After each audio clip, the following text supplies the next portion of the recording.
திருச்சிற்றம்பலம். தென்னாடுடைய சிவனே போற்றி, எந்நாட்டவர்க்கும் இறைவா போற்றி, ஏகம்பத்துரையந்தாய் போற்றி, பாகம் பெண்ணுரு ஆனாய் போற்றி, அண்ணாமலையம் அண்ணா போற்றி, கண்ணார் அமுதக்கடலே போற்றி, காவாய் கனகத்திரளே போற்றி, கையிலை மலையானே போற்றி போற்றி. நமச்சிவாய வாழ்க, நாதன் தாள் வாழ்க. அன்பர்களுக்கு ஆன்ம வணக்கம். நீங்கள் கேட்டுக்கொண்டிருப்பதும் பார்த்து கொண்டிருப்பதும் சிகாரம் சைவநெறி பாடசாலை என்கிற டெலிகிராம் சேனல் மூலம் ஒவ்வொரு நாளும் அதிகாலை 5:20 மணிக்கு திருநெறிய தமிழோசை என்கிற தலைப்பின் கீழே 12 திருமுறை பாராயணம் செய்து வருகிறோம். அந்த வகையில சிவபெருமானுடைய பெரும் கருணையினாலே திருமூல நாயனார் இயற்றிய திருமந்திரம் என்கிற நூலினை ஒரு நாளைக்கு ஒரு பாடல் என்கிற வரிசையில சிந்தித்து வருகிறோம். நம்முடைய நிகழ்ச்சிக்கு வருகை தந்துள்ள அத்துணை அடியார் பெருமக்களையும் வருக வருக என்று வரவேற்று அவர்களுடைய பொற்பாதங்களை மனமொழி மெய்களாலே வணங்கி நிகழ்ச்சிக்குள் இனிதே நுழைவதற்கு முன்பதாக 12 திருமுறை ஆசிரியர் துதி, திருக்கதவம் அடைதல், திருக்கதவம் திறத்தல், திருப்பள்ளி எழுச்சி போன்ற பாடல்கள் எல்லாம் பாடி நிகழ்ச்சியை துவங்குவதை ஒரு வழக்கமாக வைத்திருக்கிறோம். அந்த வகையிலே நம்முடைய நிகழ்ச்சியில் 12 திருமுறை ஆசிரியர் துதியினை படிப்பதற்காக தென்காசி மாவட்டம், தென்காசிக்கு அருகாமையில் வசிக்கக்கூடிய வெங்கடேஸ்வரபுரம் என்கிற கிராமத்தில் வசிக்கக்கூடிய சிவ திரு பாலசுப்ரமணியம் ஐயா அவர்கள். வாங்கய்யா. 12 திருமுறை அருளாளர்கள் போற்றி. பூழியர்கோன் வெப்பொழித்த புகழியர்கோன்கள் போற்றி. ஆழிமிசை கல்மிதப்பில் அணிந்த பிரான் அடி போற்றி. வாழி திருநாவலூர் வந்தண்டர் பதம் போற்றி. ஊழிமலி திருவாத ஊரர் திருத்தாள் போற்றி போற்றி. திருமாளிகை தேவர் திருவடி போற்றி. சேந்தனார் செம்பதுமச் சேவடி போற்றி. கருவூர் தேவர் கடல் இணை போற்றி. பூந்துருந்தி நம்பிகாட நம்பிகள் போற்றி. கண்டராதித்தர் கடலடி போற்றி. வேணாட்டடிகள் விரைகளல் போற்றி. திருவாலி அமுதனார் திருவடி போற்றி. புருஷோத்தம நம்பி பூங்கழல் போற்றி. சேதிராயர் அடிகள் திருவடி போற்றி. திருமூல நாயனார் திருத்தாள் போற்றி. திருவாலவாயுடையார் நிழல்தாள் போற்றி. காரைக்கால் அம்மையார் பூவடி போற்றி. ஐயடிகள் காடவர்கோன் அருங்கலல் போற்றி. சேரமான் பெருமான் சேவடி போற்றி. நக்கீரத்தேவர் நல்தாள் போற்றி. கல்லாடத்தேவர் கடலடி போற்றி. கபில தேவ நாயனார் கடல் இணை போற்றி. பரணதேவ நாயனார் பொற்றாள் போற்றி. இளம்பெருமான் அடிகள் இணைதாள் போற்றி. அதிராவடிகள் அருங்கலல் போற்றி. பட்டினத்து பிள்ளையார் மலர்த்தாள் போற்றி. நம்பியாண்டார் நம்பி நல்தாள் போற்றி. செல்வமலி குன்றத்தூர் சேக்கலார் அடி போற்றி. திருச்சிற்றம்பலம். நன்றி ஐயா. அருமை அருமை அருமை அருமை. அடுத்து நம்முடைய நிகழ்ச்சியில் திருக்கதவம் அடைதல் பாடுவதற்காக தென்காசி மாவட்டம், தென்காசிக்கு அருகாமையில் உள்ள சோலைமலை கிராமத்தை சேர்ந்த சிவ திரு பூங்குடி ஐயா அவர்கள். வாங்க ஐயா. சிவாய நம்ம திருச்சிட்டம்பலம். அருட்பெருகு தனிக்கடலும் உலகுக்கெல்லாம் அன்பு செறி கடலுமாம் எனவும் ஓங்கும் பொருட்சமய முதற் செய்வ நெறிதான் பெற்ற புண்ணியங்கன்றெனவும் புவனம் முய்ய இருட்கடவுண்டர் அருளும் உலகம் எல்லாம் ஈன்றால் தன் திருவருளும் எனவும் கூடி தெருக்கலைஞர் ஞான கண்டரசும் என்று செஞ்சடைவார் வானவர் கோயில் சேர்ந்தார் அன்றே. திருச்சிட்டம்பலம். நன்றிங்க. நன்றி சாமி. அடுத்து திருக்கதவம் திறத்தல் பாடுவதற்காக தென்காசி மாவட்டம், தென்காசிக்கு அருகாமையில் உள்ள வெங்கடேஸ்வரபுரம் கிராமத்தை சேர்ந்த சிவ திருமதி மல்லிகா ராமகிருஷ்ணன். வாங்க. திருச்சிற்றம்பலம். பெருமான் பேரானந்தத்து பிரியாதிருக்க பெற்றீர்கள் அருமால் உற்று பின்னை நீர் அம்மாலிங்கி அறற்றாதே திருமாமணிசே திருக்கதவம் இறந்த போதே சிவபுரத்து திருமால் அறியா திருப்பு எங்கண் திருத்தால் சென்று சேர்வோமே, திருத்தால் சென்று சேர்வோமே. திருச்சிற்றம்பலம். நன்றிங்க ஐயா. நன்றி. அடுத்து திருப்பள்ளி எழுச்சி பாடுவதற்காக சென்னை மாகாணத்தில் தாம்பரம் சானட்டோரியம் பகுதியில் வசிக்கக்கூடிய சிவ திருமதி சாமந்தி மணி அம்மையார் அவங்க வாங்க. சிவாய நம. திருச்சிற்றம்பலம். தில்லையம்பலம். திருச்சிற்றம்பலம்.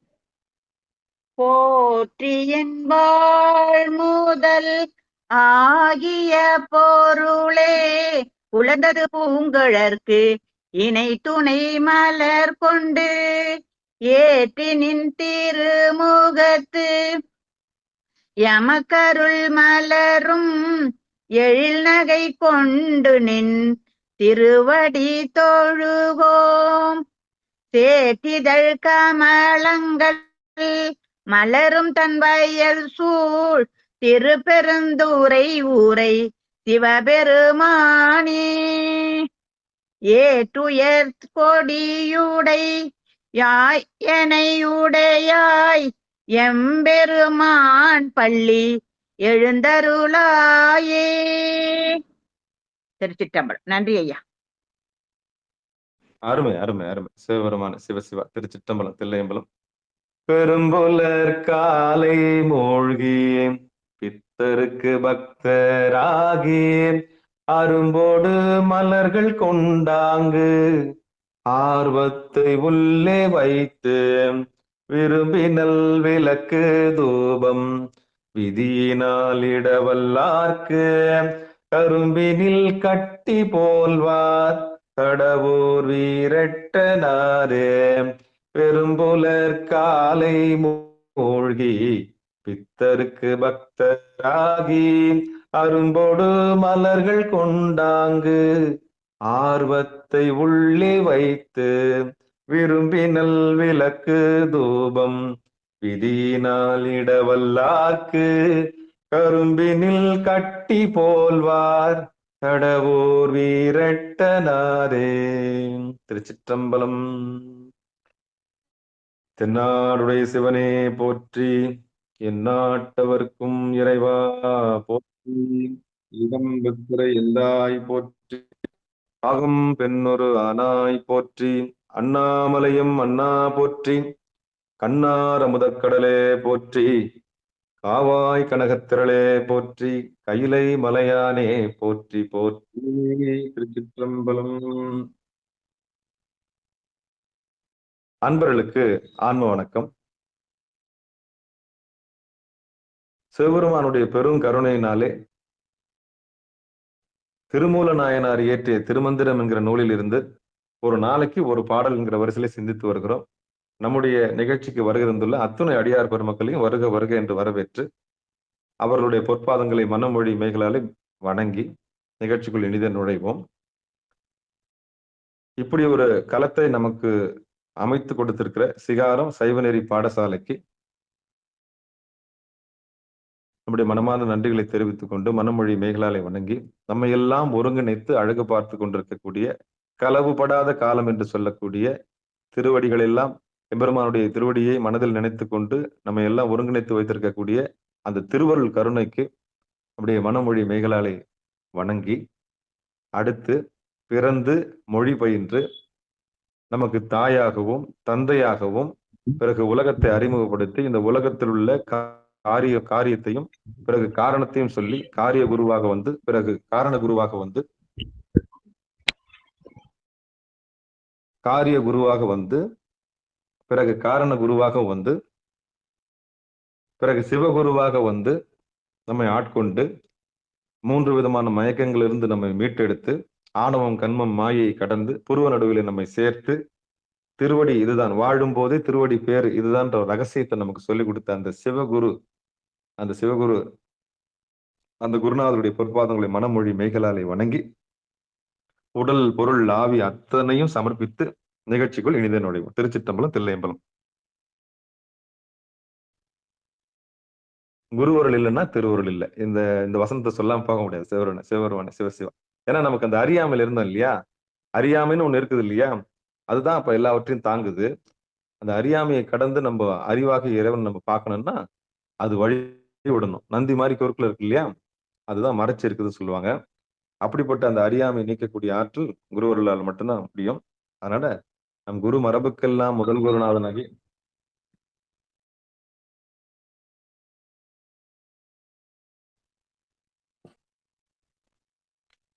நம் குரு மரபுக்கெல்லாம் ஒரு நிமிஷம்.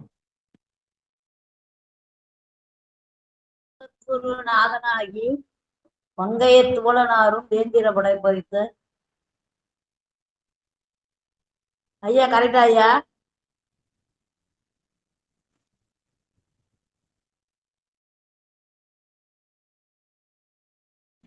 ஒண்ணு இல்லைங்க, ஒரு கால் ஒண்ணு தொடர்ந்து வந்துட்டு ஸ்ரீலங்கால இருந்து வந்துட்டு இருக்கு. அதை அட்டன் பண்ணிட்டேன், அவ்வளவுதான். ஒண்ணு இல்லை ஒண்ணு. நம் குரு மரபுக்கெல்லாம் முதல் குரு நாதனாகிய நந்தியம்பெருமான் திருவடிகள்ல இருந்து நம்ம அவர்கிட்ட உபதேசம் வாங்கினவர் தான் யாருன்னா திருமந்திரம். நம்ம நூல் கொடுத்திருக்காரு இல்லையா, திருமூல நாயனார். இந்த திருமூல நாயனார் அவர்கிட்ட உபதேசம் வாங்கியிருக்கிறார். அந்த மாதிரி நம்ம கிட்ட உபதேசம் அதாவது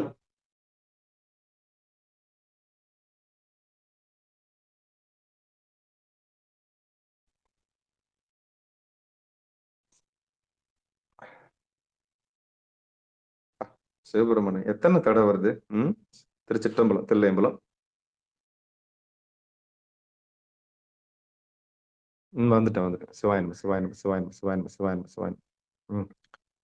கைலாய பரம்பரை. கைலாய பரம்பரைன்னா ஆதீனங்கள்லாம் இப்ப சொல்லிட்டு இருக்காங்கல்ல, கிட்டத்தட்ட 100 சமாதி இருக்குது. எங்கன்னா திருவாடூர் ஆதீனத்துக்கு போனீங்கன்னா அத்தனை சமாதி இருக்கு. 29 சமாதி, 24 சமாதி இருக்கும். ஆமா, அவங்க எல்லாம் தொடர்ந்து கைலாய பரம்பரையில இருந்து சமாதி முறையில வந்து ஒருத்தருக்கு ஒருத்தர் உபதேசம் கொடுத்து அந்த ரகசிய உபதேசம் நிர்வாண தீட்சை திருவாடூர் ஆதீனத்தை கொடுக்க மாட்டாங்க. அவங்க கைலாய பரம்பரைன்னு சொல்லிக்குவாங்க, ஆனா நிர்வாண தீட்சை அங்க கொடுக்க மாட்டாங்க. ஆனா தர்ம ஆதீனத்துல கொடுக்க மாட்டாங்க. ஆனா கூனம்பட்டி ஆதீனத்துல நிர்வாண தீட்சை கொடுக்கப்படுது. மிக ரகசியார்த்தமான ஆச்சாரிய அபிஷேகத்துக்கு அப்புறம் கொடுக்க வேண்டிய அந்த ரகசியமான அர்த்தங்களை பகிரங்கமா அடியன்னு கொடுத்தவர் சிவானந்த பரமஹம்சர். இல்லைன்னா இந்த நாய்க்கு இந்த அறிவு வராது. ஓப்பனா சொல்றேன், ஏன்னா நன்றி உள்ளவனா இருக்கணும் இல்லையா. எனக்கு அடியேனுக்கு இப்படிப்பட்ட ஒரு உயர்ந்த ஞானம் கிடைச்சிருக்குதுன்னா அது சிவானந்த பரமஹம்சர் போட்ட பிச்சை. ஏன்னா பகிரங்கமாக ஞானத்தை வெட்ட வெளியில நமக்கு சொல்லி கொடுத்த ஒரு பெரிய உன்னதமான ஞானி. ஏன்னா அத்தனை பாகுபாடு, அத்தனை பேதம், அத்தனை பார்ஷியாலிட்டி, எதுல நுழைஞ்சாலும் அரசியல், எதுல நுழைஞ்சாலும் வேறுபாடு, எதுல நுழைஞ்சாலும் ஒதுக்கி வைக்கிறது, அத்தனை பார்ஷியாலிட்டிகளும் கடந்து 29 வயசுல அடியனுக்கு போட்ட பிச்சை தான் அந்த சுத்த வித்தை என்கிற சித்த வித்தை. அந்த ஞானம் பெறலைன்னா சைவ சித்தாந்தம் எனக்கு புரிஞ்சிருக்காது, சைவ சமயமே எனக்கு புரிஞ்சிருக்காது. நானும் 10ஓட 11 எப்படா எனக்கு அருள் கிடைக்கும், எந்த ஐயராவது நமக்கு காமிச்சு கொடுக்க மாட்டாரா? திருவண்ணாமலைக்கு போனா கிடைக்குமா, அங்க போனா கிடைக்குமா, இங்க போனா கிடைக்குமா? சத்தியமா கிடைச்சிருக்காது. சாமி போட்ட பிச்சை பகிரங்கமா கூப்பிட்டு, ஆமா தேடினதெல்லாம் போதும், ஓடினதெல்லாம் போதும், உட்கார் ஒரு இடமா அப்படின்னு அந்த தேடல் ஒரு வெறி. அப்போ தேடல் உள்ளவங்களுக்கு தான் நிச்சயம் பதில் கிடைக்கும். வாழ்க்கையில வெறி இருக்கணும்.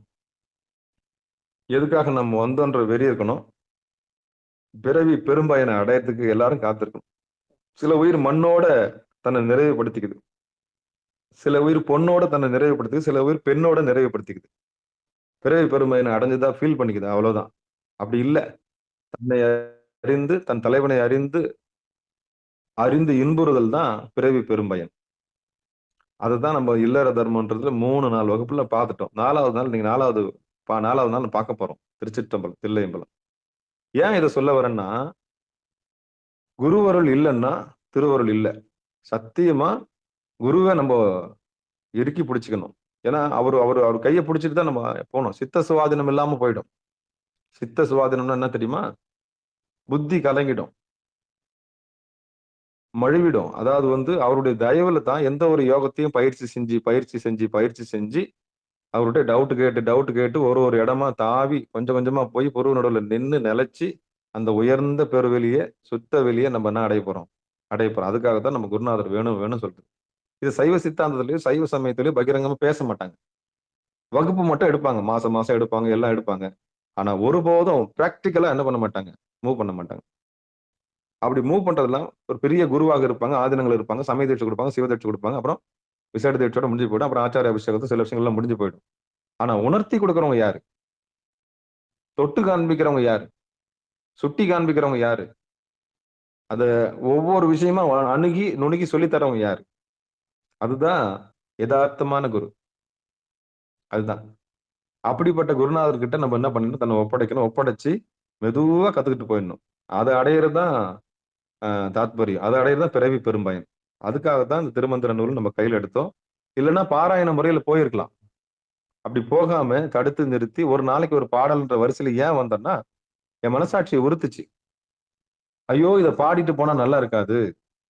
வெறுமனே பாடிட்டு பாடிட்டு போனா நல்லா இருக்காது. இந்நேரம் முடிச்சிருக்கலாம். திருமந்திரம் முடிச்சுட்டு 10ஆம் திருமுறை முடிச்சு 11, 12 முடிச்சு நேரம் 12 திருமுறை முடிஞ்சு போயிருக்குமே. எப்பயோ வகுப்பு முடிஞ்சு போயிருக்கும். ஆனா என் மனசாட்சி கேட்கல. ஒரு நாளைக்கு ஒரு பாடல் எடுத்து சத்தியமா இதை உண்மையை நம்ம பகிரங்கமா சொல்லியே ஆகணும். ஏன்னா இவ்வளவு தூரம் நம்ம கத்துருக்கிறோம், இவ்வளவு விஷயம் தெரிஞ்சு வச்சிருக்கிறோம். தெரிஞ்சு வச்சும் புரிஞ்சு வச்சும் அனுபவிச்சும் சொல்லாம இருந்தா அது நல்லா இருக்காதுங்கிறத தான் நம்ம ஒரு நாளைக்கு ஒரு பாடல்னு எடுத்தோம். அந்த வகையில திருமந்திரத்துல 3ஆம் தந்திரத்துல 19வது தலைப்பின் கீழே பரியங்கி யோகம் அப்படின்னு போட்டிருக்கோம். சில புத்தகத்துல பரியங்க யோகம் போட்டிருக்கோம். அந்த 19வது தலைப்பின் கீழே 4வது பாடல் நம்ம சிந்திக்க இருக்கிறோம். திருச்சிற்றம்பலம், தில்லையம்பலம். முதல் பாடல் நம்ம சிந்திச்சோம். இல்லறத்திலிருந்து கணவனும் மனைவியும் போகத்தை யோகமா மாத்தக்கூடியது, அது இறை செயலா பார்க்கணும். அந்த செயலை இறை செயலா பார்க்கணும் முதல் நாள் பார்த்தோம். 2வது நாள் பாட்டுல என்ன பார்த்தோம்னா, கலவியில கடவுளை தரிசனம் செய்யலாம் அப்படின்ற தலைப்புல பார்த்தோம். 3வது நாள் தளரா உடம்பு. நேத்து சொன்னோம், வஜ்ர உடம்பு பெறுவது எப்படி, முதுகெலும்பு வஜ்ரமா ஆக்குறது எப்படி, கணவனும் மனைவி சேர்ந்து அப்படின்ற தலைப்புல நேத்து பார்த்தோம். இன்னைக்கு நம்ம என்ன பார்க்க போறோம்னா, தத்துவ யோகம் தலைவனாக்கும். ஆமா. அப்போ இந்த யோகத்தை யார் ஒருத்தர் முறையா பயிற்சி செய்யறாங்களோ அவங்க தலைவர் ஆயிடுவாங்க. தலையே நீ வணங்காய், தலையாலே பலி தேரும் தலைவனே, தலையே நீ வணங்காய் என்ற மாதிரி 2 பேரும் தலைவனும் தலைவியும் சேர்ந்து ஏகாந்தத்தை பெறுவதற்கான வழியை இந்த பாடல்ல சொல்ல இருக்கிறாங்க. இப்ப 4வது பாட்டை இன்னைக்கு சிந்திக்கலாம். திருச்சிற்றம்பலம், தில்லையம்பலம். திருச்சிற்றம்பலம். அங்க புணர்ச்சியும் ஆகின்ற தத்துவம் அங்கத்தில் விந்து வருகின்ற போகத்து பங்கப்படாமல் பரிகரித்து தம்மை தங்கி கொடுக்க தலைவனுமாமே. அங்க புணர்ச்சியும் ஆகின்ற தத்துவம் அங்கத்தில் விந்து வருகின்ற போகத்து பங்கப்படாமல் பரிகரித்து தம்மை தங்கி கொடுக்க தலைவனுமாமே. இனி பாடலை பிரிச்சு பதமா பார்த்திடலாம். திருச்சிற்றம்பலம், தில்லையம்பலம். அங்க புணர்ச்சியில் ஆகின்ற தத்துவம் அங்கத்தில் விந்து வருகின்ற போகத்து பங்கப்படாமல் பரிகரித்து தம்மை தங்கி கொடுக்க தலைவனுமாமே. அங்க புணர்ச்சியும் ஆகின்ற தத்துவம் அங்கத்தில் விந்து வருகின்ற போகத்து பங்கப்படாமல் பரிகரித்து தம்மை தங்கி கொடுக்க தலைவனுமாமே. தங்கி கொடுக்க தலைவனுமாமே. இனி பாடலுக்குண்டான பொழிப்புரையை பார்ப்போம். தர்மயாதனம் புத்தகம் இப்ப நம்ம கையில் இல்ல. அதுல மாணிக்க வாசகர், அதாவது மாணிக்க வாசகன் இயற்றிய அந்த பொழிப்புரை நூல்ல இருந்தா நம்ம பொழிப்புரையை வாசிக்க போறோம். திருமந்திரத்துல 800 மொத்தமா பார்க்கும்போது 828வது பாடல் இது. அதுல நீங்க பாக்குறது பார்க்கலாம். திருச்சிற்றம்பலம், தில்லையம்பலம். இப்ப பொழிப்புரையை பார்ப்போம். பாடலுக்குண்டான பொழிப்புரை, பாடலுக்கான விளக்கத்தை பார்ப்போம். திருச்சிற்றம்பலம், தில்லையம்பலம். அங்க புணர்ச்சியும் அங்கு அப்புணர்ச்சியும் இந்த பரியங்க யோகமாகி ஆண் பெண் கூடி இன்புறும் போகத்தில் அங்கத்தில் விந்து வருகின்ற போகத்தில் உடலில் இருந்து விந்து வெளியேறுகின்ற கலவியில் பங்கப்படாமல் பரிகரித்து பங்கப்படாமல் பரிகரித்து அது வெளியேறி வீணாகாமல் பாதுகாத்து தம்மை தங்கி கொடுக்க தலைவனும் ஆமே. தம்மை தங்கி கொடுக்க தலைவனும் ஆமே. மேலே செலுத்தி நெற்றி நடுவில் நிற்கச் செய்பவன் புலன்களை வென்ற தலைவனும் ஆவான். தத்துவம், இது தத்துவம். இதுக்கு பரியங்க யோகம்னு பேரு. இந்த பங்கப்படாமல் அப்படின்னா என்ன அர்த்தம்னா, அதாவது நேத்து நம்ம பார்த்த பாட்டினுடைய அதனுடைய மிச்சம் தான் இது. இன்னொரு முறை இந்த பொழிப்புரையை படிக்கிறேன், கேட்டுங்க. அதுக்கப்புறம் நம்ம யதார்த்தமா சைவ நெறி பாடசாலையில அங்க விளக்கத்தை பார்க்கலாம். அங்க புணர்ச்சியும், அதாவது இந்த பரியங்க யோகமாகி ஆண் பெண் கூடி இன்புறும் போகத்தில் அங்கத்தில் விந்து வருகின்ற போகத்தில் உடலிலிருந்து விந்து வெளியேறுகின்ற கலவையில் பங்கப்படாமல் பரிகரித்து அது வெளியேறி வீணாகாமல் பாதுகாத்து தம்மை தங்கி கொடுக்க தலைவனும் ஆமே. அதாவது மேலே செலுத்தி நெற்றி நடுவில் நிற்கச் செய்பவன் புலன்களை வென்ற தலைவனும் ஆவான். இதுதான் பரியங்க யோகம். இப்போ முதல் 3 பாடல், ஒவ்வொரு பாடலும் ஒரு லட்சியத்தை சொன்னுச்சு இல்லையா? இப்போ நேத்து பாடல் முதுகெலும்பு நேரா வச்சு வஜ்ரமா ஆக்குற கலையை நமக்கு சொல்லி கொடுத்தாங்க. பங்கப்படாம முதுகெலும்பு எப்படி வஜ்ரமா வச்சிருக்கிறது, நீண்ட காலம் ஒரு மண்டலம் தன் சுக்கிலத்தை காப்பாத்தினவங்க, சுரோனிதத்தை காப்பாத்தினவங்க என்ன ஆவாங்கன்றத நேத்து நம்ம பார்த்தோம். ஆனா இன்னைக்கு என்ன சொல்ல வராரு திருமந்திரத்துல திருமூல நாயனார்னா, அங்க புணர்ச்சியும் ஆகின்ற தத்துவம். இப்ப யதார்த்தமா நம்ம சைவ நெறி பாடசாலைக்கு வந்துருவோம். அங்க புணர்ச்சியும் ஆகின்ற தத்துவம்ன்றது இப்போ நல்லா புரிஞ்சுக்கங்க. பாம்பரனுக்கு உடம்பு பிரதானம், படிச்சவனுக்கு மனம் பிரதானம், ஆத்ம ஞானம் பெற்றவனுக்கு ஆன்ம பிரதானம், உயிர் பிரதானம். உயிர் ஞானம் சக உயிரா, எல்லாரும் சக உயிரா மதிக்கிறவனுக்கு உயிர் பிரதானம். இந்த பிரதானம் சொல்றது அறிவு நிலையை பொறுத்து. அப்போ பாமரனுக்கு உடம்பு பிரதானம்னா அவனுக்கு சாப்பிடுறது, தூங்குறது, உடல் கொள்றது, திருப்பி வேலைக்கு போறது, தூங்குறது, அவனுக்கு அதான் பாமரனுடைய டியூட்டி. அவனுக்கு அதான் உச்சபட்சம் இன்பம். படிச்சவனுக்கு மனம் சார்ந்த விஷயங்கள், மனம் போன போக்குல அவன் அவன் ஆராய்ச்சி, அதாவது விஞ்ஞான கலர்னு சொல்லுவாங்க. ஆராய்ச்சி பண்ணி தான் ஒரு வேலையை செய்வான். ஒரு காரியத்தை சொன்னா ஆராய்ச்சி பண்ணி தான் செய்வான். ஏன்னா படிப்பாளி இல்ல, ஏதோ ஒன்னும் ஆராய்ச்சி பண்ணி தான் செய்வான். இவன் தான் மனத்தின் போக்குல இருக்கிறவன். இவனும் விதவிதமா இவனுடைய புணர்ச்சி அப்படின்னா நாகரிகமா இருக்கும், கொஞ்சம் மனம் சார்ந்து இருக்கும், அவ்வளவுதான். அடுத்து உயிர் சார்ந்த புணர்ச்சி. இது உயிரை கவனிக்கக்கூடியது, அன்பு. நீ ஒரு உயிர், நான் ஒரு உயிர், உனக்கு பசிக்கிற மாதிரி தான் எனக்கு பசிக்கும். அப்போ இது ஒன்னு புரிஞ்சு புணரக்கூடியது. ஒண்ணு புரிஞ்சு தேவைகளை அறிஞ்சு ஒருத்தர் கலந்து பேசி, அதாவது என்னது ஒண்ணுத்து அறிஞ்சு பேசி புரிஞ்சு பண்ணக்கூடியதுக்கு தான் உயிரறிவு பெற்ற உயிர்கள். இதுதான் 3வது நிலைமை. நேற்று சொன்ன காதல் உடல் சார்ந்த காதல், மனம் சார்ந்த காதல், பிறகு உயிர் சார்ந்த காதல், ஆத்மா சார்ந்த காதல்னு நம்ம பேசணும். அந்த அடிப்படையில பார்க்கும்போது இந்த பரியங்க யோகத்துல எடுப்புல சுக்கிலத்தையும் சுரோனிதத்தையும் செலவு பண்ணாம மாட்டுக்கு பச்சை புல்ல காமிக்கிற மாதிரி சேரணும், ஆனா சேரக்கூடாது. போகத்துல ஈடுபட்டு அப்படியே அதை யோகமா கன்வெர்ட் பண்ணி, நேற்று அரச மரத்துக்கு கீழே 2 பாம்பு பின்ன ஒரு சிலையை நான் காமிச்சேன்னா உங்களுக்கு காட்சிப்படுத்தி காமிச்சேன். அதை கொஞ்சம் கற்பனை பண்ணிக்கங்க, திருப்பியும் கற்பனை பண்ணிக்க. 2 நல்ல பாம்பு பின்னி இருக்கும், கீழே ஒரு பாட்டம்ல ஒன்று பின்னும், அப்புறம் நடுவுல ஒரு பாட்டம் பின்னிருக்கும், அதுக்கப்புறம் மேல ஒரு பாட்டம் பின்னிருக்கும். இந்த சிலையை நம்ம நாகதோஷம்னு சொல்லிட்டு வைப்போம், பார்த்துருப்பீங்கன்னு நினைக்கிறேன். ஆமா, நிறைய பேருக்கு பார்த்துருப்பீங்கன்னு நினைக்கிறேன். அந்த சிலையை நல்லா ஞாபகம் வச்சுங்க. அதே மாதிரிதான் இப்ப திருப்பியும் நம்ம என்ன பண்ண போறோம்னா, அங்கத்தில் விந்துன்னா உணர்ச்சி வசப்படாம, சுக்கிலத்தையும் சுரோனியத்தையும் செலவு செய்யாம கவனத்தை மட்டும் கொண்டு போய் வலது கண்ணு சூரியன், இடது கண்ணு சந்திரன், வலது கண்ணு சூரியன், இடது கண்ணு சந்திரன் கொண்டு போய் எங்க நிறுத்தணும்?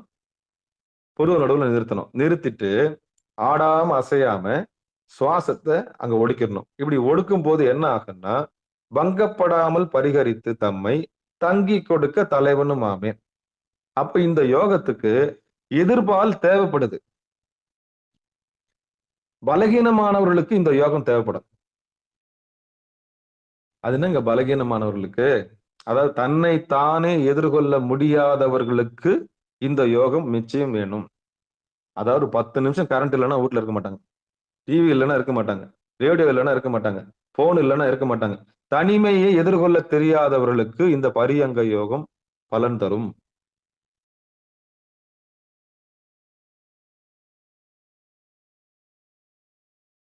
தனிமையை எதிர்கொள்ளக்கூடிய ஆற்றல் எனக்கு இருக்கு.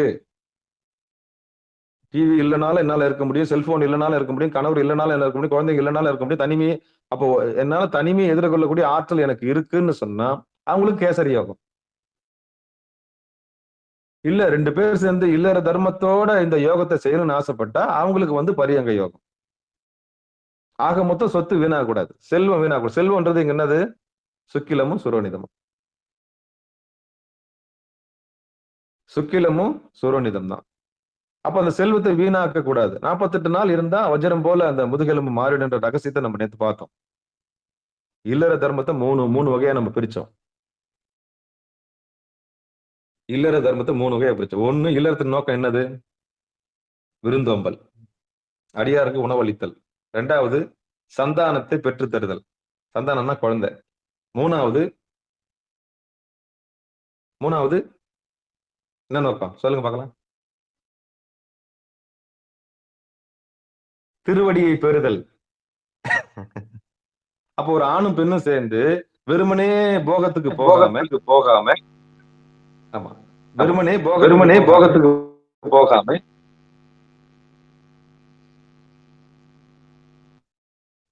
போகத்துக்கு போகாம அதை யோகமா மாத்தக்கூடிய கலையை யார் கற்றுக்கொண்டார்களோ அது 3வது நோக்கம். அப்ப இந்த 3 நோக்கம் தெரிஞ்சிருக்கணும். இல்லற தர்மத்துல இருக்கவங்க இந்த 3 நோக்கம் தெரியும். அப்போ ஒரு சிவனைய செல்வர்கள், சிவனடியார்கள் எப்படி சொத்தை செலவு பண்ணணும்னா இப்படிதான் செலவு பண்ணணும்.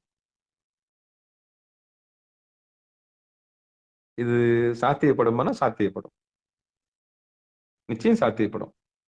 அப்ப எப்படின்னா நம்ம சொத்தை நம்ம வீணாக்காம இருக்கணும். அப்ப எது சொத்து? அவங்கவுங்களுக்கு அவங்க சுக்கிலம் தான் சொத்து, அவங்கவுங்களுக்கு அவங்க சுரோனிதம் தான் சொத்து. அப்ப மனசை வெளியே விடாம யார் ஒருத்தர் தன்னிலே அடக்க பழகிக்கிட்டாங்க. அப்ப தன்னை அடக்கக்கூடிய பழக்கம்னா அப்ப பக்தியால, பணிவாலையும் பக்தியாலையும் ஒப்பு கொடுத்தல் மூலியமாக அற்புதமான மன ஒருமைப்பாடு நிச்சயம் கிடைக்கும். அதுதான் குருநாதர் வேணும். நீ காலையில சொன்ன மாதிரி குருநாதர் இல்லாத ஒண்ணும் பண்ண முடியாது. ஆணவம் ஒடுங்கணும்னா பணிவு வேணும், கண்மா ஒடுங்கணும்னா சரணாகதம் செய்யணும்,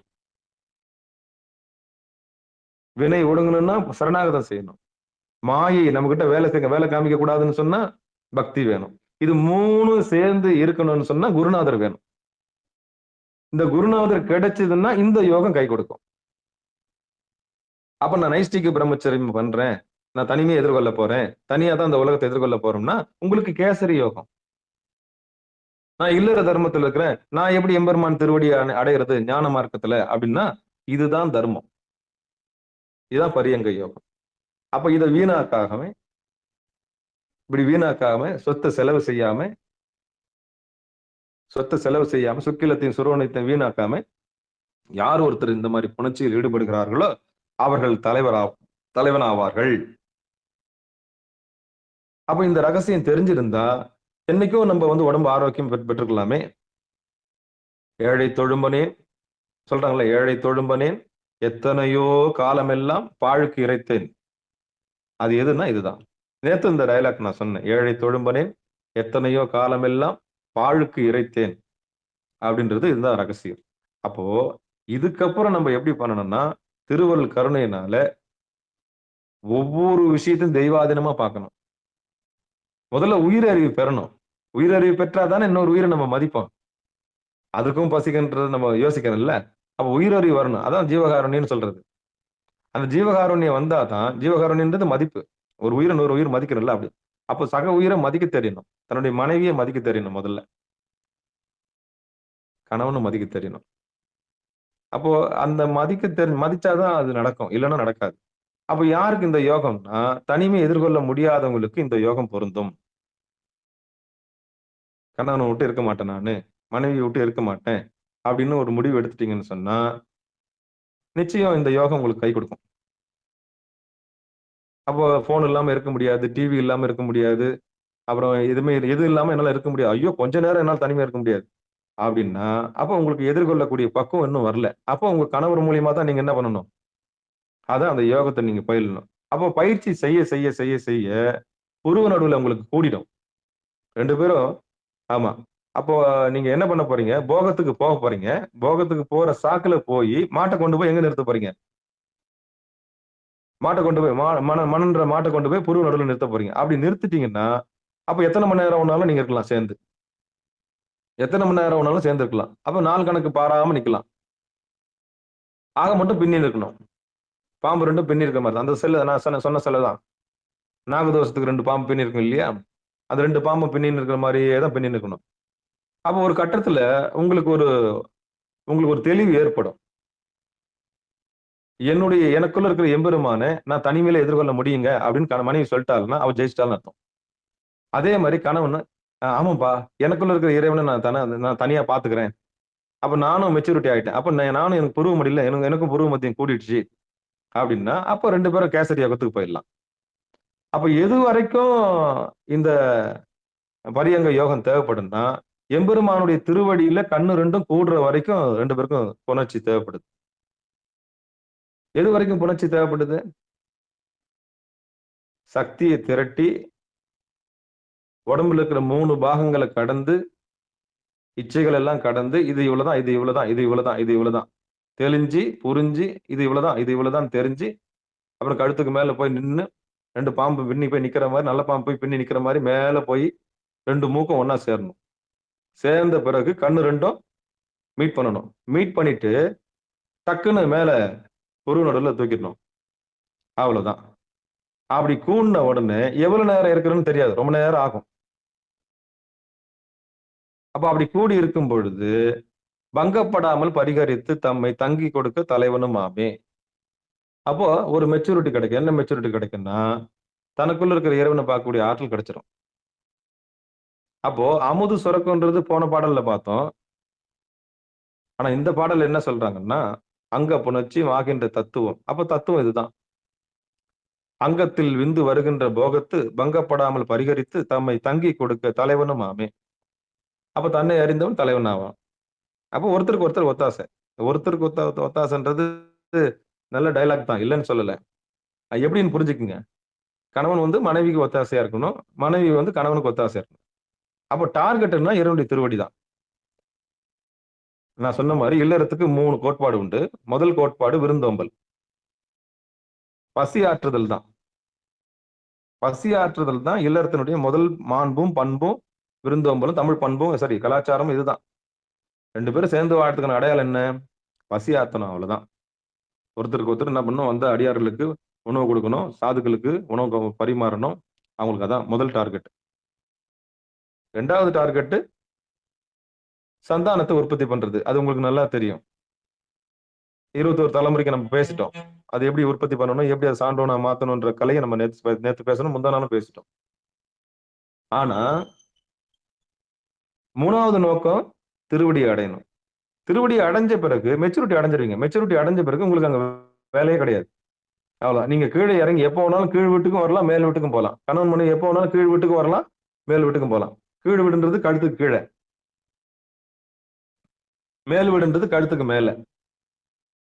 நரகம்ன்றது கழுத்துக்கு கீழே, சொர்க்கம்ன்றது கழுத்துக்கு மேல. என்ன சாமி சொல்றீங்க? ஆமா, உண்மைதான். ஒரு நாணயத்தோட 2 பக்கம் தான் எல்லாமே. சொர்க்கமும் நரகமும் ஒரு நாணயத்தோட 2 பக்கம் தான். ஆமா, ஒழுக்கமும் ஒழுங்கினமும் ஒரு நாணயத்தோட 2 பக்கம் தான். கற்பென்பது சொல் திறன் மாறாமை. கற்புன்றது கர்ப்பப்பையில் இல்ல. கற்புன்றது சொன்ன சொல்ல காப்பாத்துறது. கற்புன்றது என்னது? கர்ப்பப்பையில் இல்ல. கற்புன்றது சொல் திறம் மாறாமை. சொன்ன சொல்ல காப்பாத்தணும், அவ்வளவுதான். வாக்கு கொடுத்தா காப்பாத்தணும். அந்த வாக்கு கொடுத்தா காப்பாத்துறவங்க தான் கற்புடையவர்கள். அப்ப கற்புக்கும் கர்ப்பப்பைக்கும் சம்பந்தம் கிடையாது.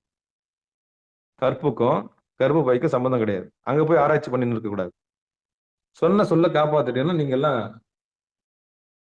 கற்புக்கரசிங்க தான். யாரெல்லாம் வாக்கு காப்பாத்துறீங்களோ அவங்க எல்லாம் கற்புக்கரசி தான். அப்போ கர்ப்பப்பைக்கும் கற்புக்கும் கர்ப்பப்பைக்கும் சம்பந்தமே கிடையாது. ஒரே ஒரு வார்த்தை தான், சொல் திறம் மாறாமை. சொன்ன வாக்க காப்பாற்றணும். கணவனுக்கு கொடுத்த வாக்கா இருந்தாலும் சரி, மனைவி கொடுத்த வாக்கா, அதுக்கு ஆணுக்கும் பொருந்தும், பெண்ணுக்கும் பொருந்தும். இதுதான் கற்பினுடைய தாத்பரியம், தத்துவம். அப்ப இந்த இந்த வேட்கையில 3 பேர் இந்த 3 நோக்கத்துக்காக ஒன்னா சேர்ந்தா மட்டும்தான் பரியங்க யோகம் சாத்தியப்படும். இல்லைன்னா சாத்தியப்படாது. முதல்ல உடம்பு ஒத்துழைக்கணும், 2வது மனம் ஒத்துழைக்கணும், 3வது உயிர் ஒத்துழைக்கணும். இது 3 ஒத்துழைச்சா மட்டும்தான் இந்த யோகம் சாத்தியமாகும். இல்லையா குருநாதர் கிட்ட போய் கேட்டு, எப்பா சாமி போதும், நான் கேசரி யோகத்துக்கே போயிடுறேன், அப்படியே போயிடணும். இயல்பாவே சுவாசம் இடதுலயும் வலதுலயும் போகத்துக்கு போகும்போது ஏற்படும். அப்படி போகத்துக்கு போகும்போது அதுல அந்த சுவாசத்தை நல்ல எச்சரிக்கையா மூக்கு வழியா போக விடாம யார் ஒருத்தர் தொண்டைக்குழி வழியா உள்நாக்கு வழியா செலுத்த முயற்சி செய்யறாங்களோ அவங்க வெற்றி பெற்றுவாங்க. இது ஒரு டெக்னிக், இது ஒரு தந்திரம். தந்திரன்ற நூல் இங்கிருந்தா எடுத்திருப்பாங்கன்னு நினைக்கிறேன். எப்படின்னா, அந்த போகத்துக்கு போகும்போது ரொம்ப இறப்பு வாங்கும். அந்த இறப்பு வாங்குறத என்ன பண்ணணும்னா, மூச்சை மலை ஏறும்போது எப்படி நமக்கு வாய் வழியா சுவாசம் வருதோ, அப்போ வாய் வழியா சுவாசம் பண்ணக்கூடாது. வாசி யோகம் பண்றவங்க, தபம் பண்றவங்க வாய் வழியா சுவாசம் பண்ணக்கூடாது. மலை ஏறும்போது வாய் வழியா சுவாசம் பண்ணாங்கன்னா எல்லா பிராணமும் வீணா போயிடும். உபதேசம் வாங்கினதெல்லாம் வீணா போயிடும். அப்போ எப்படி மலை ஏறும்போது வாய் வழியா சுவாசம் ஏற்படுதோ, அதே மாதிரிதான் இல்லற தர்மத்துல ஈடுபடும் போதும் வாய் வழியா சுவாசம் ஏற்படும். சுவாசம் பெருகி பெருகி வரும். அப்படி பெருகி வரக்கூடிய சுவாசத்தை யார் ஒருத்தர் உள்நாக்கு வழியாக மேல செலுத்தி ஏத்தி இறக்குறாங்களோ அவங்க யோகத்துக்கு போயிடுவாங்க. எப்போ சுவாசம் மூக்கு வழியா வெளியே போலையோ, இடது நாசிலையும் போகக்கூடாது, வலது நாசிலையும் போகக்கூடாது. இந்த வித்தையை கத்துக்கணும். நீங்க நல்லா யோசிச்சு பாருங்க. இடது நாசிலையும் போகக்கூடாது, வலது நாசிலையும் போகக்கூடாது. அப்படியே சுவாசத்தை அழகா உள்ள கொண்டு போய் மேல ஏத்துறாங்களோ, எப்போ ஒருத்தர் மேல ஏத்துனாங்களோ அப்பவே இருகாலம் பூரிக்கணும். இருகாலம்னா கீழே மேலே பூரிக்கக்கூடிய டெக்னிக் உங்களுக்கு கிடைச்சிச்சோ அப்பவே கீழே விந்து போகாது. ஏன்னா சுவிட்ச் மேல இருக்குல்ல, சுவாசம் தானே. சுவாசம் மூக்கு வழியா போனாதானே விந்து கீழே போவோம். அப்ப குருநாதருடைய தயவுனால ஒரு உபதேசம் வாங்கினோம்னா கணவன் மனைவியா தான் சேர்ந்து வாங்கணும். அது சமய தீட்சையாக இருந்தாலும் சரி, அது சிவ தீட்சையாக இருந்தாலும் சரி, அது விசேட தீட்சையாக இருந்தாலும் சரி, அது ஆச்சாரிய சில விஷயங்களா இருந்தாலும் சரி. ஏன் சேர்ந்து வாங்கணும்னு சொன்னா, இவங்களுக்கு சுவாசம் உள்ள ஒடுங்கி இருக்கும், அவங்களுக்கு சுவாசம் வெளியே இருக்கும். அப்ப கணவன் மனைவிக்கு சுவாசம் உள்ள ஒடுங்கி இருக்கணும். அப்ப கணவனுக்கு வேற தீட்சையும் மனைவிக்கு ஒரு வேற தீட்சையுமா இருந்தா என்ன ஆகும்? அவருடைய எண்ணங்கள்லாம் வெளியே இருக்கும், இந்த அம்மாவுக்கு உள்ள இருக்கும். சப்போஸ் இவர் தீட்சை வாங்கி இருந்தாருன்னா இவருடைய மனசு உள்ள இவர் மனசு உள்ள ஒடுங்கி இருக்கும். சமய தீட்சையோ சிவ தீட்சையோ வாங்கி மனசு ஒடுங்கி பக்குவப்பட்ட மனமா இருக்கும். அந்த அம்மாவுக்கு மனசு வெளியில இருக்கும். அப்ப ஒருத்தர் உபதேசம் வாங்கி ஒருத்தர் தீட்சை வாங்கி ஒருத்தர் தீட்சை வாங்காம இருந்தாங்கன்னா 2 பேருக்கும் முரண்பாடு தான் ஏற்படும். அதனாலதான் எந்த தீட்சை வாங்கினாலும் 2 பேரும் சேர்ந்து வாங்கிடணும். சேர்ந்து வாங்கிட்டோம்னா ஒருத்தருக்கு ஒருத்தர் ஒத்தாசை, ஒருத்தருக்கு ஒருத்தர் உதவி. ஆமா, 2 பேரும் சேர்ந்து என்ன பண்ணிக்கலாம், சாமிக்கு பூஜை பண்ணிக்கலாம். இது சமய தீட்சையில, அப்புறம் சிவ தீட்சையில, அப்புறம் விசேட தீட்சையில, அப்புறம் ஆச்சார விஷயம் தனியா 2 பேரும் ஒன்னா 60ஆம் கல்யாணம் பண்ணுவாங்க. 60ஆம் கல்யாணத்துக்கு எப்படி பண்றாங்களோ, ஜலடிலாம் வச்சு தண்ணி ஊத்துறாங்களோ அதே மாதிரிதான் ஆச்சாரிய அபிஷேகம் பண்ணி விட்டாங்கன்னா நீங்க எல்லா கும்பாபிஷேகம் பண்ணிக்கலாம். இது சைவ சமயத்துல படிப்படியா வர்றது. ஆனா உச்சபட்சமா இருக்கிற நிர்வாண தீட்சை வாங்கினவங்களுக்கு என்ன சொல்றேன்னா, வாசியோகம் பெற்றவர்களுக்கு, குறிப்பா வாசியோகம் பெற்றவர்கள் மூக்கு வழியா சுவாசத்தை விடாம உள்கதி எடுக்கும் பொழுது தன்னுடைய சுக்கிலமும் சுரோனிதமும் செலவாகாது. அப்படி செலவாகலைன்னா அது சொத்து ஆயிடும். அப்ப 48 நாள் அது மாதிரி இருந்ததுன்னா வஜ்ர தேகத்தை பெறலான்னு போன பாட்டுல பார்த்தோம். முதுகெலும்பு நேரா நிற்கின்றது பார்த்தோம். ஆனா இந்த பாட்டுல என்ன சொல்றாங்கன்னா, அப்போ தங்கி கொடுக்க தலைவனும் ஆமே. அப்போ அவன் தலைவனாகுவதற்கான பரியங்க யோகத்தினுடைய தலைவனா மாறிடுவான். அதாவது ஈஸ்வரனா மாறிடுவான். ஈஸ்வர சொரூபத்தை அடைவான். அவ ஈஸ்வரி சொரூபத்தை அடைப்பான். தலைவனும் ஆகும்னா ஒரு ஆண்பால் விகுதி மட்டும் கிடையாது, பெண்பால் விகுதியும் கூட. ஆண்பால் விகுதி மட்டும் இல்லை, பெண்பால் விகுதியும் கூட. அப்ப தலைவன் ஆவான்னா அப்ப தலைவி ஆயிடுவா. பெண்பாலுக்கும் பொருந்தும். அப்ப 2 பேரும் சேர்ந்து இந்த வாசி யோகத்தை, சுவாசத்தை மூக்கு வழியா அந்த வீணா பிராணனை செலவு பண்ணாம நின்னு நிதானமா இப்படி கூடி நிற்கும் பொழுது அற்புதமான அந்த சுவாசத்தை உள்பக்கம் திருப்பிட்டாங்கன்னா செலவாகாது. மனம் செலவாகாது. மனம் செலவாகலாம் சுக்கில செலவாகாது. அப்போ இந்த புணர்ச்சிக்கு மனமே காரணம். அப்ப அந்த புணர்ச்சியை மேல திருப்பி விடுறதும் மனமே காரணம். அப்ப போகத்துக்கும் யோகத்துக்கும் மனமே காரணம். போகத்துக்கும் யோகத்துக்கும் மனமே காரணம். நினைச்சா போகம் பண்ணலாம், நினைச்சா யோகம் பண்ணலாம். அப்ப ஒரு ஞானி 2 பக்கமும் இருப்பாரு. ஒரு ஞானியால கீழே போகத்துக்கும் வர முடியும், ஒரு ஞானியால யோகத்துக்கும் போக முடியும். தன்னுடைய மனைவியை யோகத்துக்கும் கொண்டு போக முடியும், போகத்துக்கும் கொண்டு போக முடியும். 2 பேரும் அந்த சுவாசம் ஒடுங்கி இருக்கும். 2 பேருக்கும் ஒரே மாதிரி ஒடுங்கி இருக்கும். அப்படி ஒடுங்கி இருக்கும்போது நினைச்சா அவங்க கீழ் வீட்லயும் இருப்பாங்க, நினைச்சா மேல் வீட்லயும் இருப்பாங்க. ஒரு உடல் உறவை 8 மணி நேரம் இல்ல, 12 மணி நேரம் கூட நீட்டிக்கலாம். காரணம் என்னன்னா, அவங்க போகத்துக்கு மனசை வெளியே விடாம உள்பக்கம் திருப்பி ஏகாந்தமா உள்ள வச்சுக்கலாம். உடம்பு கூடி இருக்கும், புருவ நடுவுல கண்ணு இருக்கும். அவ்வளவுதான். உடம்பு கூடி இருக்கும், புருவ நடுவுல கண்ணு இருக்கும். அப்போ எத்தனை மணி நேரம் வேணா நீட்டிக்கலாம். அது இடம்பொருள் ஏவலை பொறுத்து. இடம்பொருள் ஏவலை பொறுத்து தான் அந்த சேர்க்கை. அப்போ அப்படி போற நேரம் அதுவே தெய்வாதீனமாயிடும். அதுவே கோயிலா மாறிடும். அதுவே கடவுளா மாறிடும். அந்த சேர்க்கை ஒரு உன்னதமான சேர்க்கை. அது ஒரு உன்னதமான சேர்க்கையா இருக்கும். அது மிகப்பெரிய பலத்தை தரும். முதுகெலும்புலாம் வலிக்காது, உடல் சோர்வு ஏற்படாது. ஏன்னா சக்தி விரயமாவல இல்ல. சக்தி விரயமானா தானே உடம்பு சோர்ந்து போயிடும், டயர்ட்னஸ் வந்துருது, அப்பா வீணா போச்சேன்னு. அந்த மாதிரி எதுவும் ஏற்படாது. அந்த மாதிரி எதுவும் ஏற்படாது. அப்படி ஏற்படாத பட்சத்துல உடல் சோர்வு ஏற்படாது. உடல் சோர்வு ஏற்படாம போச்சுன்னா என்ன ஆகும்? தெம்பு வந்துடும். அப்ப நீங்க என்ன பண்ணலாம்னா, திருப்பி மாட்டுக்கு பச்சை புல்ல காமிக்கிற மாதிரி போகத்துக்கு போற மாதிரி போய் அந்த ஒவ்வொரு சக்கரங்களை அப்படியே கடந்து மெதுவா மெதுவா பாம்பு பின்ற மாதிரி பின்னி மைனூட்டா கொண்டாந்து பொருவ நடுவில் நிறுத்தணும். அவ்வளவுதான், முடிஞ்சு போச்சு. இதுதான் கலை. இந்த கலையை யார் ஒருத்தர் பயிற்சி செஞ்சு சக்தியை விரயமாக்காம ரொம்ப நேரம் நீட்டிக்கிறாங்களோ அவங்களுக்கு தலைவனாகக்கூடிய தத்துவம் புரியும்.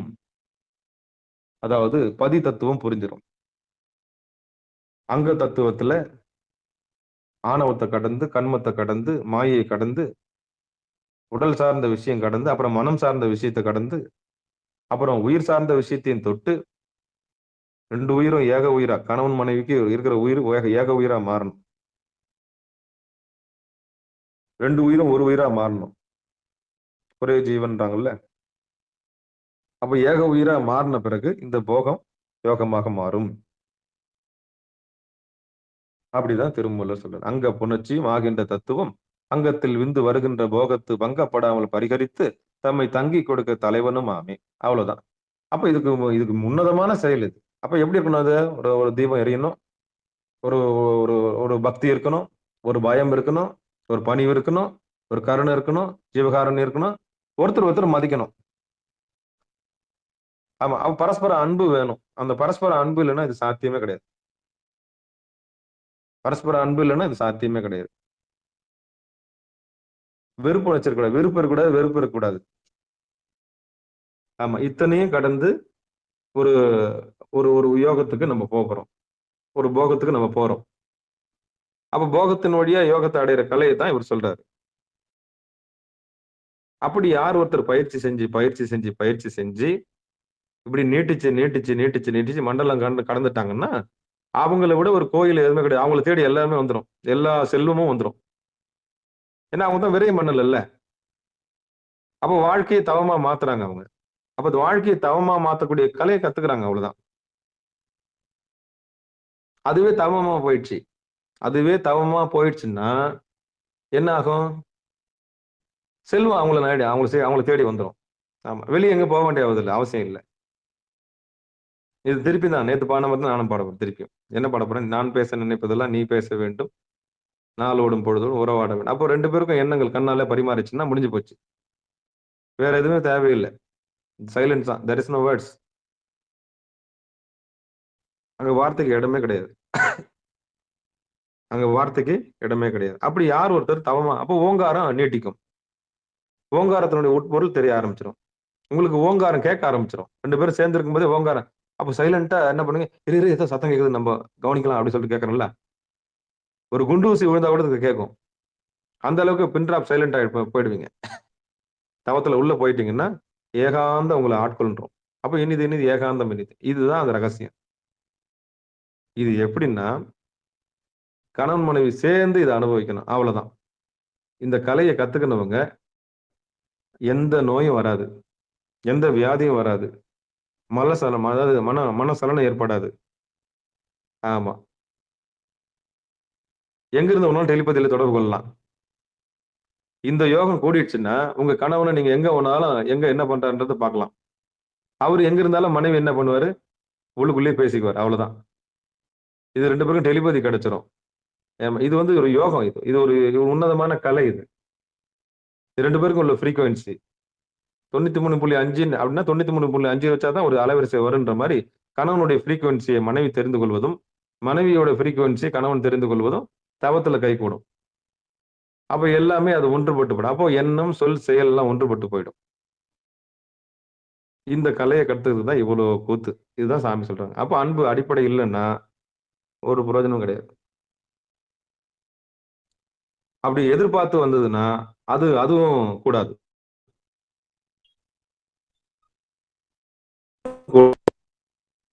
எதையாவது எதிர்பார்த்து வந்ததுன்னா அதுவும் கூடாது.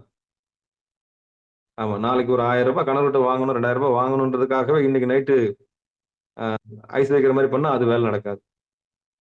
அப்ப எதையும் எதிர்பார்த்து பண்ணா அது நடக்காது. அப்போ பரஸ்பரம் பேசி அப்புறம் முடிவு பண்ணி உடல் சார்ந்த விஷயத்தை கடந்து அப்புறம் மனம் சார்ந்த விஷயத்தை கடந்து உயிர் சார்ந்த விஷயத்தை பகிர்ந்து அதுக்கப்புறம் கூடி அதுக்கப்புறம் ஏகாந்தமா இருந்து சக்தியை விரயமாக்காம இருக்கிற ஒரு பெரிய ஆற்றல் கிடைச்சிருச்சுன்னா அதை விட ஒரு போகம், அதை விட ஒரு யோகம் எதுவுமே கிடையாது. இதுதான் திருமூல நாயனார் சொல்றாரு. மீண்டும் ஒரு முறை இந்த பாட்டை படிச்சிருக்கேன். திருச்சிற்றம்பலம், தில்லையம்பலம். அங்க புணர்ச்சியும் ஆகின்ற தத்துவம் அங்கத்தில் விந்து வருகின்ற போகத்து பங்கப்படாமல்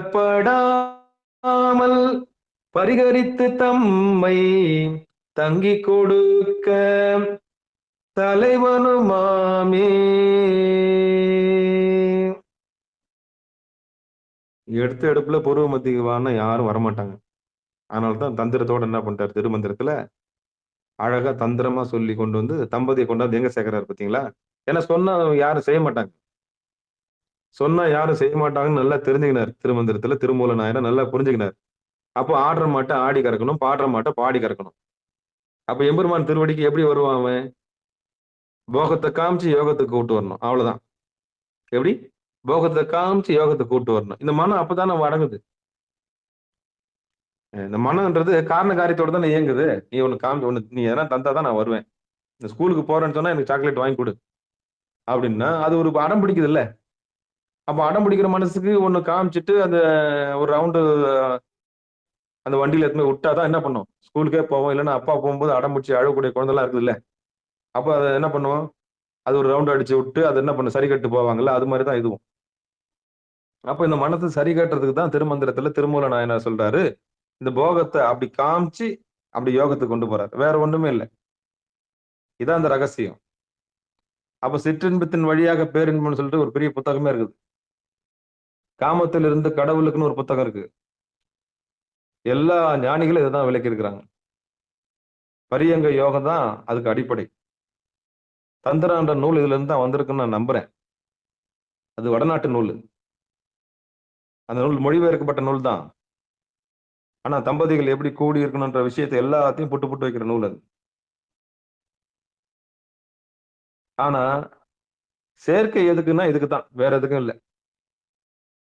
நம்ம நல்லா தெரிஞ்சவங்க புரிஞ்சவங்க யோகத்துக்கு தான் பயன்படுத்துவாங்களுக்காண்டி போகத்துக்கு பயன்படுத்த மாட்டாங்க. அறியாமையில் தான் நம்ம போகத்துக்கு யூஸ் பண்றோம்.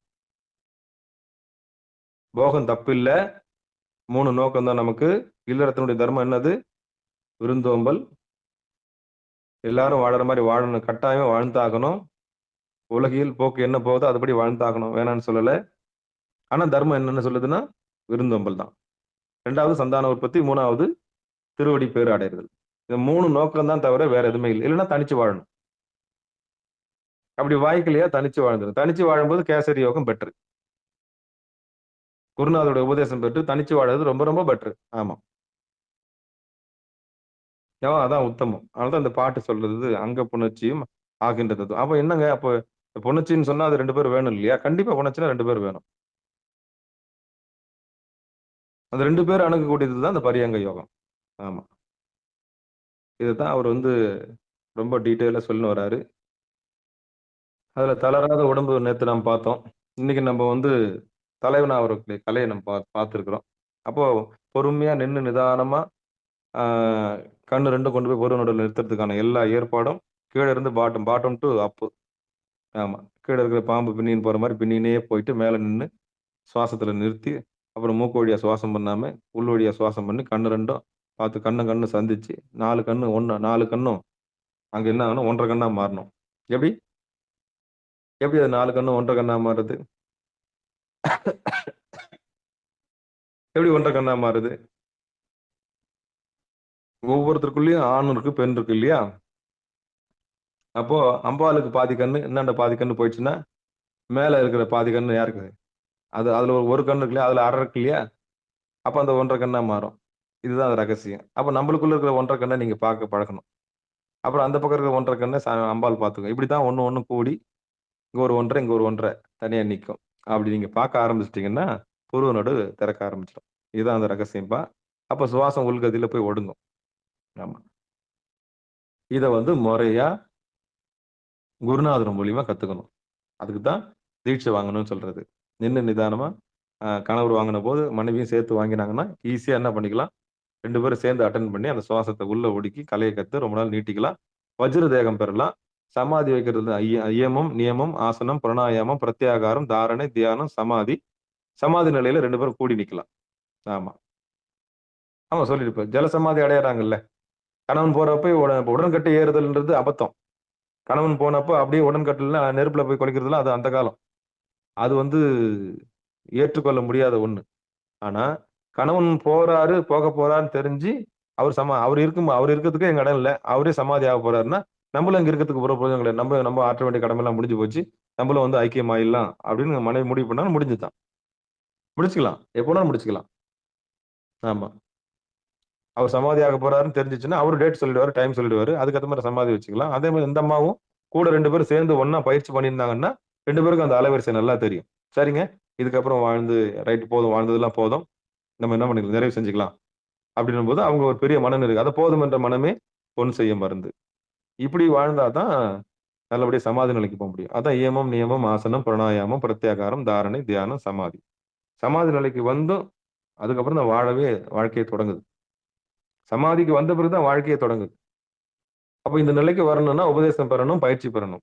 ஆமா. கூடுமானவர்களும் ஒரு ரவுண்ட் அடிக்கிறது 12 வருஷம் ஆகும். ஒரு உபதேசம் வாங்கி அந்த 12 வருடங்கள் பயிற்சி செஞ்சு அந்த சமாதி கூட்டுறதுக்கான நேரம் காலம்னு சொல்லுவாங்க. அது கூடிடுச்சுன்னா அது உபதேசம் பெற்றதுக்கான அடையாளம். அப்படி உபதேசம் பெற்றவங்களை தான் திருமணம் செஞ்சுக்கணும். அப்பதான் அது ஒத்து வரும். இல்லைன்னா என்ன பண்ண முடியாது, ஒத்து வராது. இதுதான் அந்த ரகசியம். மீண்டும் திருமூல நாயனாருடைய பொற்பாதங்களை மனமொழி மேகலாலை வணங்கி நிகழ்ச்சியை இதை நிறைவு செய்வோம். திருச்சிற்றம்பலம், தில்லையம்பலம். இந்த பூணூல் கல்யாணம் ஒன்று சொல்லுவாங்க. குழந்தையிலேயே என்ன பண்ணி விட்டுருவாங்க, குழந்தைக்கு காயத்ரி மந்திரம் சொல்லி கொடுத்துருவாங்க. அப்புறம் பொருளோட சொல்லி கொடுத்துருவாங்க. ரகசியத்தை வெளியே சொல்லக்கூடாதுன்னு சொல்லிடுவாங்க. அது என்ன பண்ணும், பயிற்சி செஞ்சு தன் உள்ள ஒடுக்க ஆரம்பிச்சிடும். அப்போ அது எப்படி தன்னுடைய பயிற்சி செய்தோ அதே மாதிரி பயிற்சி செய்யற பொண்ணை தான் அது என்ன பண்ணிக்கும், அது 2ம் பின்னிக்கும். ஆமா. மத்தவங்க யாரு கூட அது போய் சேராது. நீங்க என்ன பாருங்க, சமத்தான குழந்தைங்க சமத்தான ஆளுங்க கூட தான் என்ன பண்ணும், தொடர்பு வச்சு. அதே மாதிரி சமத்தானவங்க கூட தான் வச்சுக்கணும். அதே மாதிரி புத்திசாலி, அதாவது கற்றோர் தான் காமருவர். எல்லாரும் காமர முடியாது. ஆமா. அப்ப உடல் சார்ந்த தொடர்பு, மனம் சார்ந்த தொடர்பு, உயிர் சார்ந்த தொடர்பு, இந்த 3 தொடர்புல நீங்க எந்த தொடர்புல உறுதியா இருக்கீங்கன்னு பாருங்க. அப்ப பாமரனுக்கு உடம்பு முக்கியம், படிச்சவனுக்கு மனசு முக்கியம். மனசை பார்ப்பான். இன்னும் புரிஞ்சவங்களுக்கு உயிரை பார்ப்பாங்க. அவ்வளவுதான். நீ ஒரு உயிர், நான் ஒரு உயிர், அவ்வளவுதான். ஆமா. அந்த உயிருடைய வேட்கையை தெரிஞ்சு நடக்கக்கூடியவங்க, பக்குவப்பட்டவங்க, ஆன்ம பக்குவம் அடைஞ்சவங்க. இதுல நம்ம சிவனடியார்களா இருக்கிறவங்க என்ன பண்ணுவாங்கன்னா 3வது நிலைக்கு வந்துடணும்.